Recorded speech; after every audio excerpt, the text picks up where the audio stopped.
নতুন বছরের প্রথমেই দীঘায় নতুন চমক, ব্যস্ত প্রশাসন। মুখ্যমন্ত্রী মমতা বন্দ্যোপাধ্যায়ের নির্দেশ, নতুন বছরের প্রথমেই দীঘায় নতুন চমক, ব্যস্ত প্রশাসন। চলতি ডিসেম্বর মাসেই রাজ্যের মুখ্যমন্ত্রী মমতা বন্দ্যোপাধ্যায় দীঘায় জগন্নাথ মন্দির নির্মাণ কাজ ঘুরে দেখেন এবং জগন্নাথ মন্দির উদ্বোধনের দিনক্ষণ জানিয়েছিলেন। এবার নবান্ন থেকে দীঘাতে এই কাজ করতে প্রশাসনকে নির্দেশ দিলেন। দীঘায় মুখ্যমন্ত্রীর সেই নির্দেশ পালনে তৎপর হয়েছে প্রশাসন। ফলে নতুন বছরের প্রথম দিকেই দীঘায় এলে পর্যটকেরা উপভোগ করতে পারবেন নানান ধরনের মিষ্টির স্বাদ। দীঘায় নতুন বছরে মিষ্টি উৎসব পর্যটকদের নতুন আকর্ষণ। পর্যটন কেন্দ্র না, পর্যটন কেন্দ্র অনেক আছে। দীঘা মানে বাঙালির একটা আবেগ, মানে সেই ছোটবেলায় আমরা বলতাম না দীপুদার দি হচ্ছে দীঘা।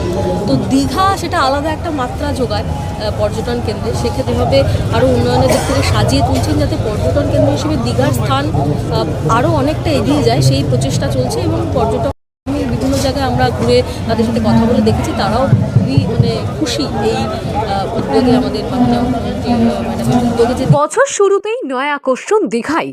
জানুয়ারি মাসের শুরুতেই 7 থেকে 9 তারিখ দীঘায় শুরু হচ্ছে 3 দিনের মিষ্টি উৎসব, যাকে কেন্দ্র করে ইতিমধ্যে প্রস্তুতি শুরু হয়ে গিয়েছে দীঘা জুড়ে।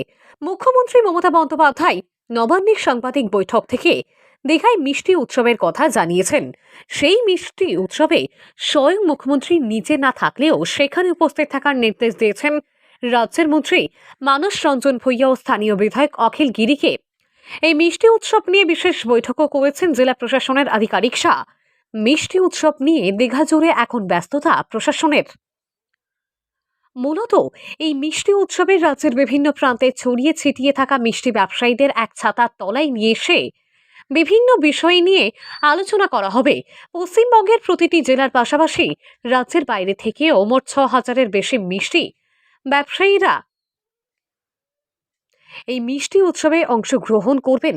পশ্চিমবঙ্গ মিষ্টান্ন ব্যবসায়ী সমিতির তরফ থেকে এর আগেও এ ধরনের মিষ্টি উৎসবের আয়োজন করা হয়েছে রাজ্যের বিভিন্ন প্রান্তে। এবার দীঘার বিশ্ব বাংলা কনভেনশন হলে এই মিষ্টি উৎসব হতে চলেছে। 7 তারিখ বর্ণাঢ্য শোভাযাত্রার মাধ্যমে সূচনা হবে এই মিষ্টি উৎসবে। ডিসেম্বর এবং জানুয়ারি এই 2 মাস জুড়ে দীঘা একেবারে পর্যটকে পরিপূর্ণ থাকে। তার মাঝে এই ধরনের মিষ্টি উৎসব বাড়তি আকর্ষণ বলে মনে করছেন অনেকেই। ফলে এই মিষ্টি উৎসবকে কেন্দ্র করে সাজো সাজো রব সৈকত জুড়ে এই মিষ্টি উৎসবে প্রায় 50-এর বেশি স্টল থাকবে, যেখানে বিভিন্ন মিষ্টি তৈরির মেশিনপত্রের পাশাপাশি মিষ্টি তৈরির উপকরণ থাকবে। সেখান থেকেও হবে বিকিকিনি। এর আগে এই মিষ্টি উৎসব কলকাতা ও মেদিনীপুরের মতো শহরে অনুষ্ঠিত হয়েছে। এবার দীঘায় হচ্ছে এই মিষ্টি উৎসব। জানুয়ারি মাসে এই উৎসবকে কেন্দ্র করে পর্যটকদের আকর্ষণ থাকবে দীঘা জুড়ে। একদিকে দীঘা সমুদ্র, অন্যদিকে নানা ধরনের মিষ্টির স্বাদ একই সঙ্গে উপভোগ করতে পারবে পর্যটকেরা। পূর্ব মেদিনীপুর জেলার দীঘা থেকে সৈকত শ্রীর রিপোর্ট, লোকাল 18 বাংলা।